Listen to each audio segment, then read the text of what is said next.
Well, Tamara, the truth is that I didn't intend to become a minister. I had my sights set on becoming a medical doctor.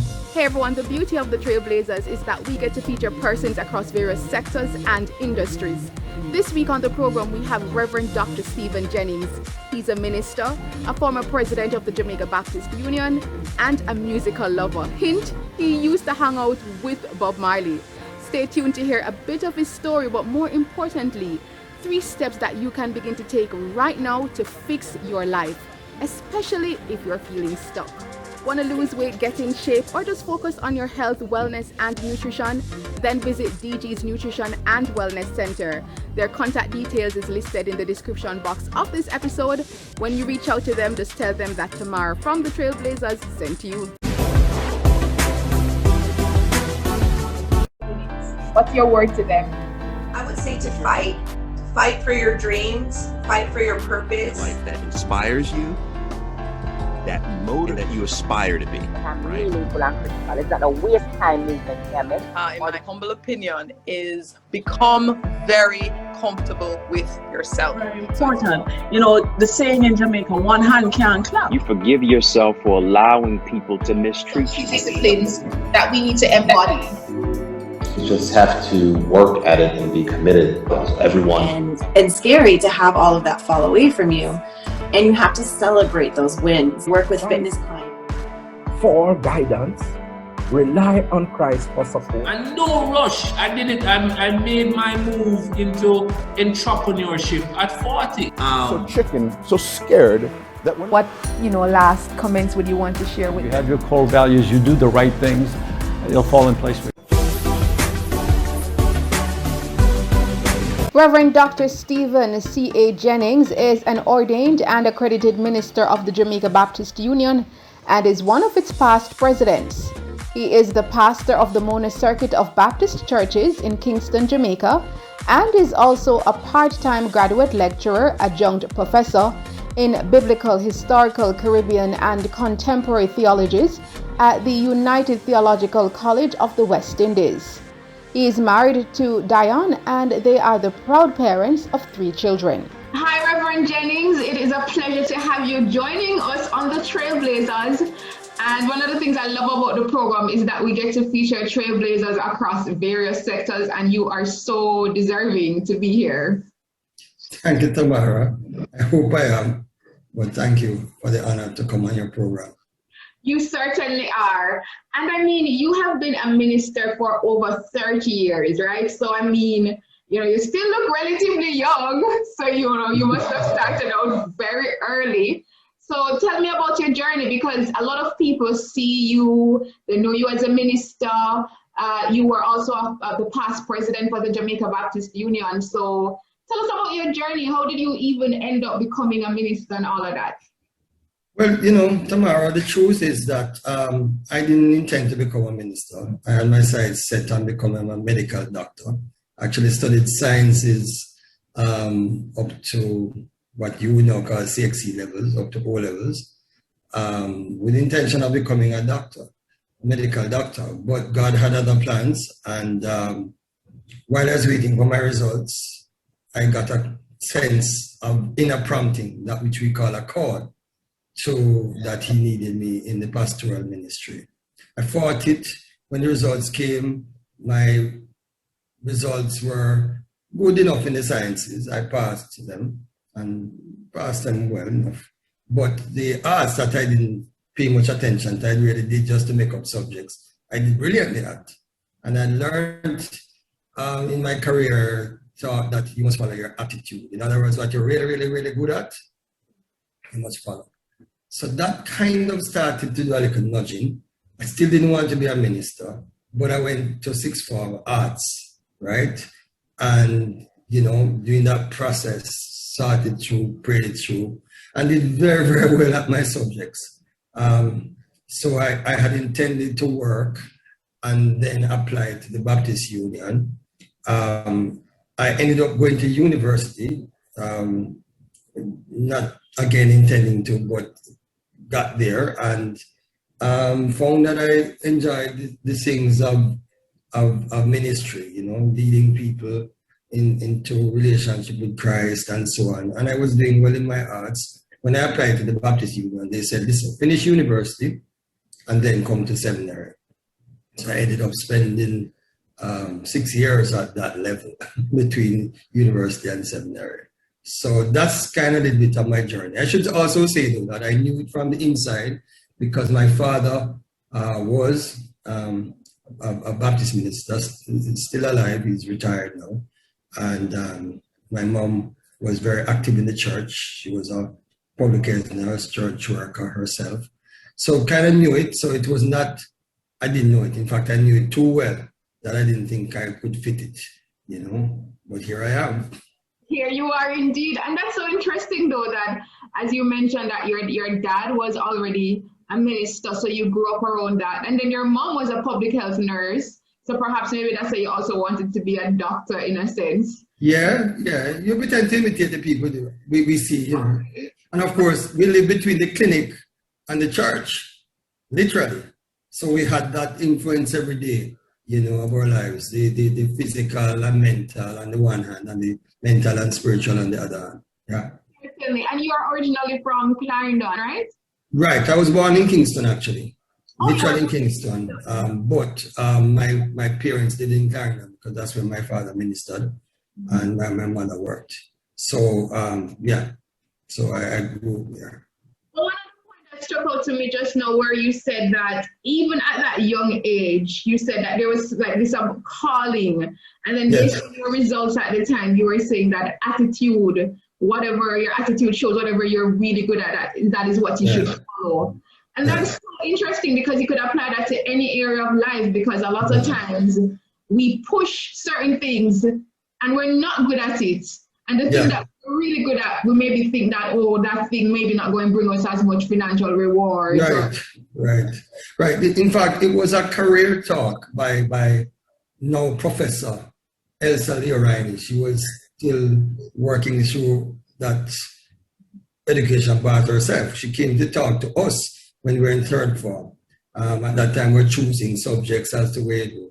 And I never forgot it when she said, your aptitude, what you're good at, is very important to follow, you know, because she said, for instance, you might be a person who wants to be a nurse, but you faint every time you see blood.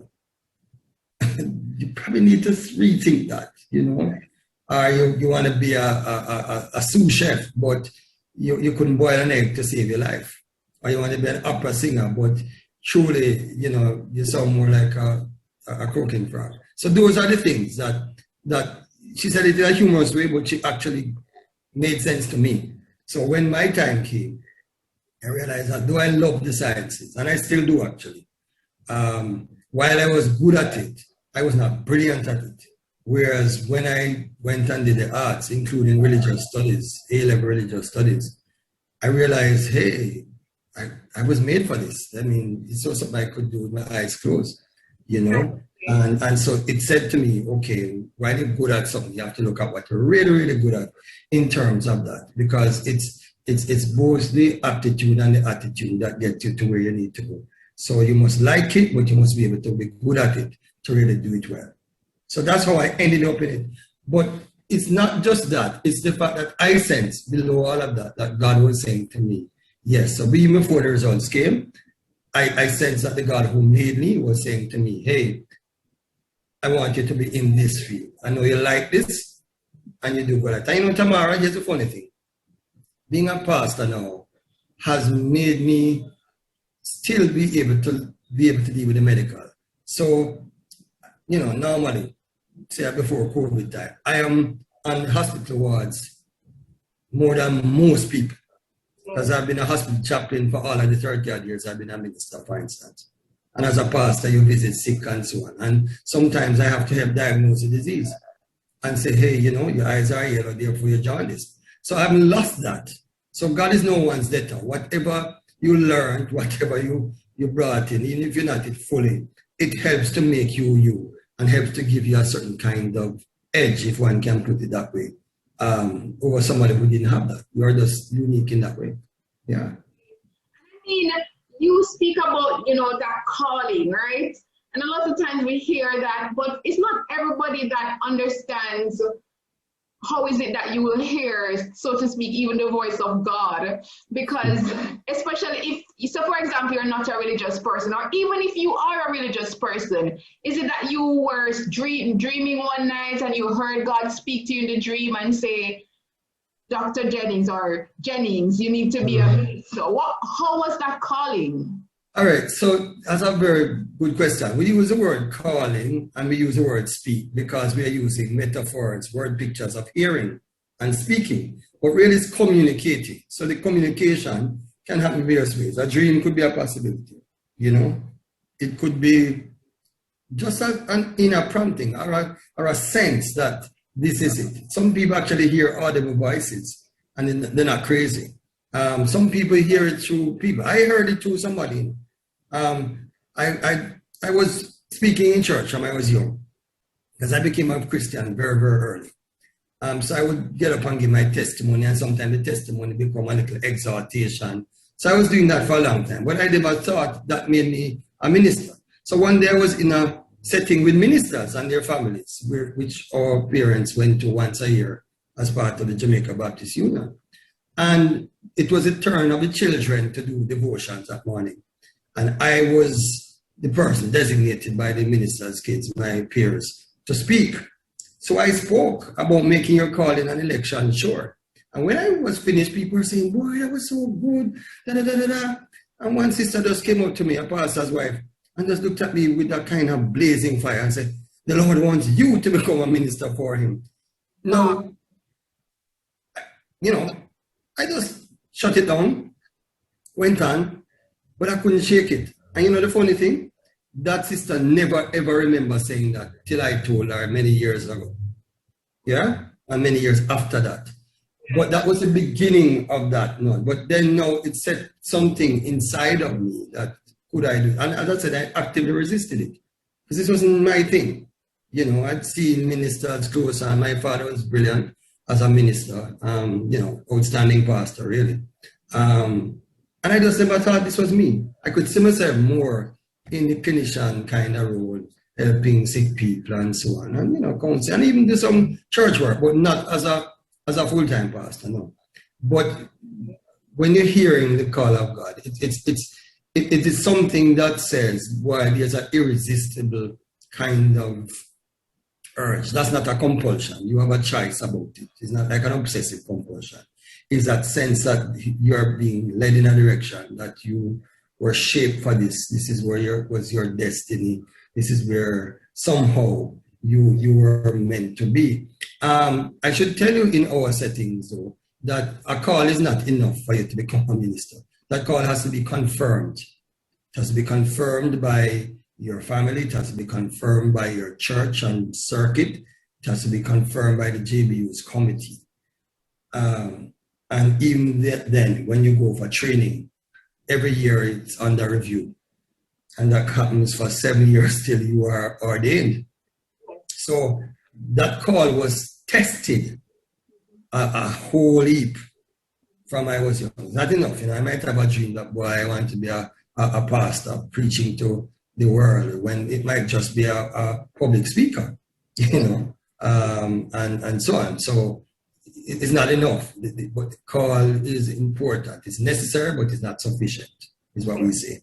It needs to be confirmed. And mine was confirmed over and over again by people. So even when I never felt so, people say, yeah, we always knew you're going to be this, because from your little you share the word and you pray for people and whatever, you know, and so it had to be voted on in members' meeting, and that, you know, was sent to the thing. In fact, the other day I was reading a letter that I found in my father's notes, which was a copy of the letter he sent to the Baptist Union, recommending me on behalf of the circuit to be considered for interview for their ministerial training committee. So it's a detailed process in our setting. You don't just pitch a tent and say a minister. It has to be confirmed. And your life have to match up with what you say as well. You know? And that's an interesting point that you just mentioned, because I know, for example, especially as ministers, society has this higher expectation of the profession and of you as an individual, it's almost as if you're not humans. In fact, just recently I was listening to this thing about this popular international gospel artist, and he was quarreling with his son about some issue. And it's Kirk Franklin, and he was quarreling with his son about some issue, and it's been all over the news. And they were just having some discussions about it, that the expectations on him, because he's a gospel artist, that he's a human at the end of the day, arguing with his son. So, I mean, putting it in your context as a minister, there is this, perhaps added pressure. Has that been a challenge for you, over the years, having that high level of expectation? Well, it was a challenge I'm long for as a minister, because as a minister's son. And back in the day, to be that you were like next to God, so from your little bit you lived in this glass bowl, not because of your parents per se, but because of the expectation that you can't, make any mistake, you can't sin. As in my country, they say you can't mash ants. You just have to be this kind of perfect good thing. And I think that sense of perfectionism dogged me from a lot of my life growing up. I'm looking back now, that you felt you couldn't make mistakes and you couldn't enjoy life in the regular ways because of the expectation. And I was also a Christian from early, so I had high expectations of myself. And the truth is, there is a measure of truth in that kind of expectation. After all, you need to model the message that you are delivering. But if you put a message of perfectionism as opposed to a message of excellence, you run into trouble every time. Excellence means that you're aiming high, but you recognize that as a human being, you make mistakes, you commit sins, you make missteps, you have setbacks, you are limited, you have weaknesses.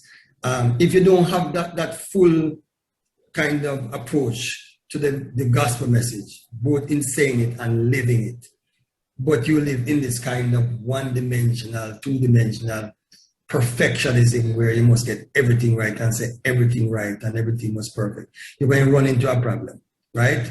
I mean, in the end, I had to recognize that. And once I recognized that, I could find the balance. It doesn't excuse bad behavior. It doesn't excuse that. There are things I've said and done I wish I did personally. But looking back, some of it even came out of the perfectionism. If you admitted that you had this trouble and you got the help for it, then you have dealt with it better. But in trying just to be, you inevitably stumble. So what is critical is to learn from mistakes and keep going on, and yet still hold the standard up. Zooming in your story, in terms of your own journey over the past 30 odd years in the profession, what has been perhaps the biggest challenge for you over those years? Well, apart from what I just spoke about in terms of the moral perfectionism and the expectations of people, I think it's just the fact that this work is never ending. Because you deal with people, you deal with life, whereas you can go to a certain kind of work and you file the papers and you finish 9 to 5 and you're done, and then you can have the weekend to party. Not so with this kind of work. It never stops. You have to decide as a person that you are going to take a break from this. You're not going to answer another call today. You're not going to, prepare another sermon. You're going to watch a movie with your, family or your friends. You're going to hang out. You're going to go to the beach. Whatever it is you do, because it never stops. It never stops. And in a sense, you're always on call, like a essential worker. you're that. So you go to say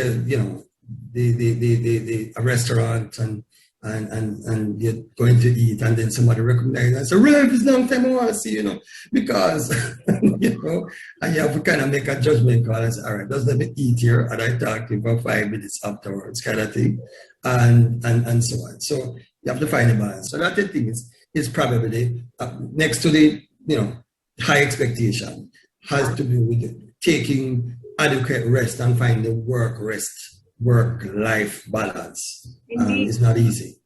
And what, in terms of the flip side to that, what has been your greatest, success over the past 30 years? Well, I don't even use the word success. For me, it's fulfillment. The greatest fulfillment is seeing people grow and develop in their own right as people of God, you know? Pardon the personal thing, Tamara, but when I see you develop as a person coming into your own, you know, getting national and international recognition, that fills me with joy, because it says, here is somebody who at a certain stage of their life we journeyed with, and we help them to find their way and to know their gifts and to sense their call. And here they are coming into their call. That fills me with joy. And the privilege of being, you know, a pastor for a long time is that you watch generations come. People you bless as an infant, you know, big people now with their own family, bringing back their children for you to bless. You know, people who, you know, you helped at school. They are professors, you know. So those are the things that help you. Okay, so the next thing that I wanted to touch on, Reverend Jennings, is especially because we are in the midst of a pandemic. It's been a year in, you know, in Jamaica and globally as well in this pandemic, and so many are feeling drained, so many are feeling down. So how is it that people can bounce back even in the midst of this crisis? Because the truth is that very often the church is looked to, and then at the same time, there are others who are cynics who believe that the church is irrelevant in helping, you know, this fight. What, you know, as a minister, what's your word? Well, we deal with two things. One, I think the church ought to offer hope to people, and hope is really the certain promise of God that says better must come, and that it is on the way. And therefore, we trust God and exercise faith that that is coming, and we act upon that. So it's not a wish so, it is the certain promise of God that better is coming, that even in this, God is going to bring good out of it. It's bad, but good is going to come out of it. And therefore, we trust what God says, and we act upon that in a way that will now bring the good into being that we are promised. So again, it's not that we don't do anything about it. So I think the church, that's the message of the church, not just in any pandemic, but in any time, that we are people of hope. How we can help people bounce back? I think we have to help people to be able to have resilience, to go through. This is not a kind of thing that you can just bounce back from. I mean, the pandemic finished tomorrow, the havoc it would have wreaked in people's life, the disease and the deaths and the disability and the disorientation and, you know, the whole economic fallout will be with us for some time to come.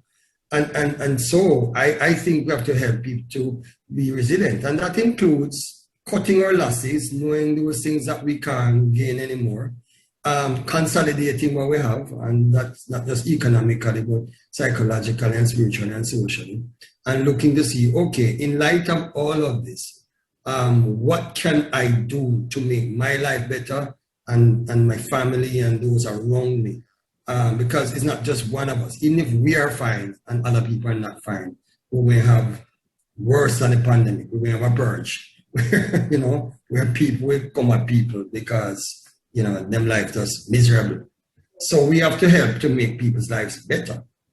And to me, that is critical. But there's a resilience that one needs. And some ordinary things, you know. I mean, we're talking about things like learning what God says, you know, learning to pray, working with others to work on our mental health, to think positive, and learning how to adjust our minds to our situations, reaching out to other people, getting help, you know, I mean, learning to laugh every day. One of the things I've made up my mind to do in this season is to find one good thing to laugh at every day, or to do one thing that I enjoy every day. No matter whom I talk to, I think I must do something for me, because I can't give what I don't have, right?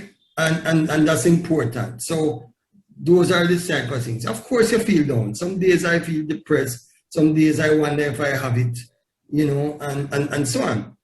But you be honest with yourself and say, boy, I'm struggling here. You reach out to a friend and say, boy, I just feel down today.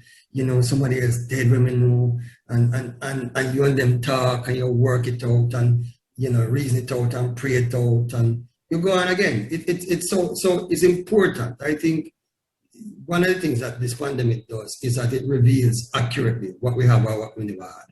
Some of us never had a network of friends and support. Some of us were not that for anybody else, so we're not getting it in turn. We thought we could just go through life on our own. Well, we can't. This thing teaches us we need other people and other people need us. And we're all connected, whether we're in New Zealand or Jamaica. We're all connected indeed. And I always remember this quote that says, who encourages the encourager? So as someone you that is a minister, and I mean, you are somehow, I don't know if balance is being done, but you seem as if you're doing it right. Because as a family man, you have your children, you have your wife. So how is it that where do you get encouragement from? Because I mean, you're pouring into the lives of so many people over these 30 odd years, day in, day out. So what, replenishes you to keep doing this? Well, ultimately, it is God. Through the various means I just said. I mean, the particular things I love for myself, some things that are accessible, like music. I love music and the arts and our home, so that helps me. So, I like to do outdoor things. So I'll go out and stretch, I'll go out and dance in the sun. I like, beauty. I grew up in country at a point, so, that kind of interaction. But I also have a tremendous family. I mean, my wife will be married for 26 years. And, she's really an encourager, really, really an encourager. I'm blessed with some kids who encourage me every day. They are my biggest cheerleaders. And my siblings and so on, my parents when they could, my mom has passed and so on. And my in-laws are tremendous people. And I have some friends, In fact, the churches have been encouraging. People just come and say, boy, Pastor, thank you. We pray for you, send your WhatsApp. And I'm blessed with that, really. It's good people to work with and amongst. But I also have some key friends that when I really know nosediving, I pick up the phone and I say, boy, listen, we just now make it today. I'm tired, I'm frustrated, I'm upset, we can't manage, and they don't call me Reverend or Doctor. They call me Steve, and them say, why Steve, come here, we'll go on, and we work it through, and we pray it through, and stuff. It's not many. I have a lot of people who I'm close to, but I have an inner circle, male and female, and they have been a source of blessing to me over the years, and I've tried to be there for them too. So yeah, we need people, we need each other. Even Jesus, who is my, my hero, my center. Jesus needed people. I find a lot of people not willing to put into others. So that when their time comes, them don't have nobody. Or them have superficial relationships because that's what they gave. It can't work so. Right? You need to give when you can and give as much as you can. Sometimes who you expect to get it from, you might not be able to get it, but God always sends somebody. God sent an angel to strengthen Jesus when the other three failed. God will send an angel your way. And I've had many angels, so I give thanks. We give thanks for that. Okay, so we're winding down, and I know you just mentioned, and I totally forgot that part, but you mentioned it just now in terms of your love for music. And many would think it's not just only gospel, it's like reggae. Once it's uplifting, it doesn't matter the genre. So, what role does that play in terms of, in fact, on a lighter note, what's like your favorite song? Oh no, you need a whole program for that. Really? And even then it wouldn't cover it. No, music, particularly from the 1950s to now, I mean, my coming of age was the late 60s, early 70s. So all of that to a drum beat, pretty much in any major category you call it. So-called gospel is really just African American music, but reggae, R&B, jazz, particularly are my thing. I play those the most, but the others as well. But no, I also grew up as a Western trained classical musician. So the Bachs, the Beethovens, the Mozarts, the Schumann, the Schuberts, I grew up on those things. Yes, you love music. And I remember you mentioned that you also had met Bob Marley. Oh yeah. Bob was my idol.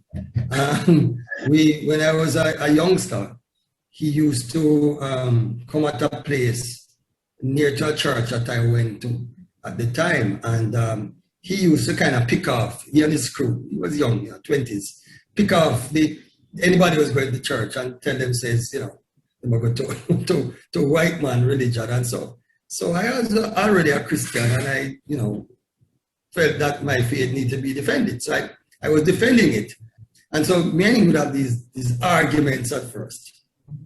But he would come every week, and I began to come early to church every week just to talk to him. And so we began to discuss things about the faith, about race and class, and whether Christianity is a white man religion, and whether Selassie was a Christian, as I explained to him. And we would have these discussions, and though we started out kind of, adversarial, we began to meet more and more in the middle because we understood each other's heart and life. And that went on for about 2 months.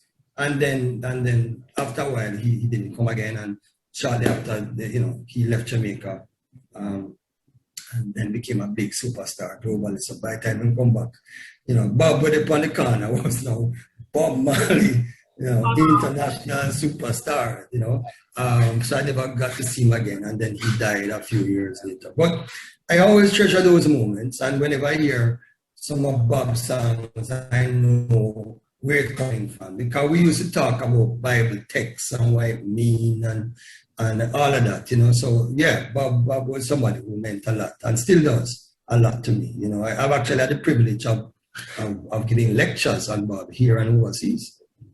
And his music, to helping people and writing forwards about books on him, because I know the man, and I know the message, and I know where it's coming from. I know the spirituality. Yeah, that is such a big deal. Yeah, see you soon. Yes, it is. My final question to you: a lot of us are looking to transform our lives, and for those a lot of the viewers of this program, the Trailblazers, they hear the stories of people who are, very successful in various sectors and industries. And they look on and they're like, oh God, I want to be like them, but I maybe messed up, or maybe whatever the situation is, or maybe I don't, it's too late for me, or whatever the circumstances. So what I wanted you to share with us is just like 3 steps or 3 strategies that anyone watching can take to fix their life, to transform their life, and to begin to start living their best lives. Number one, I would say to anybody that it's important to be honest with yourself and to be open to change and to be open to God to help you to change. I mean, I can't sit here and tell you that I've gotten stuff right. There are things I've done that hurt other people, that I wish I didn't do. And I ask for forgiveness and I try to move on. But I also look at some good things I've been able to accomplish by the grace of God. And I say, thank you, God, for that. I think you want us to be honest, and with the honesty, the openness, and with that humility. Don't think of yourself more highly than you ought to think. Don't think of yourself more lowly than you ought to think. How about healthy self-esteem? You are a person with possibilities, but you also have you're a person with weaknesses and limitations. Develop those possibilities. Develop your potential. Try to get help to deal with your weaknesses, but push forward. And therefore, the third thing would be positive. So the first thing is honesty and openness and humility. Second one would be developing your potentialities and getting help with your weaknesses. And the third one would be positive. I learned that particularly from my mom. Yeah, that it's important to be positive. And the positivity is not just based on feeling good about yourself or some wishful thinking. It's based on God's certain promise, that hope that life can and will be better in this life and beyond this life. I said it earlier, but I'll just end with it. Attitude and aptitude determines your altitude. All right? Attitude, how you view life. Aptitude, what you're good at and your potentialities. When you combine that together by the grace of God, it determines how high you fly or whether you just continue to be grounded. Yeah? I've lived like that. I've tried to by the grace of God. And when I put my mind by the grace of God in the right place of positive, realistic or positive thinking and develop my gifts with the help of others, reading, researching, reflecting, refining. Oh, by the grace of God, through Christ, I can do all kind of things that I never even like to do. You know? And I want to encourage someone to do that. Amazing. Thank you so much. Attitude and aptitude determines your altitude. Yeah. Thank you so much, Reverend Dr. Stephen Jennings. It has been a pleasure. We're out of time. Trust me, we could go on. There's so many other things we could discuss. I know this is literally just a tip of the iceberg, but we really do appreciate you sharing on the program and just continue to positively impact your community, your nation, and the world at large, and continue being a trailblazer. Thank you. Good to be on your program. Thank you so much. Hey everyone, I am Tamara McKayle, television presenter, communication specialist, and of course producer and host of the Trailblazers series. I'm inviting you to join the family. Just click the notification bell right below. Make sure you hit that subscribe button, like, comment, and share. And join the Trailblazers family for weekly inspirational and edifying episodes.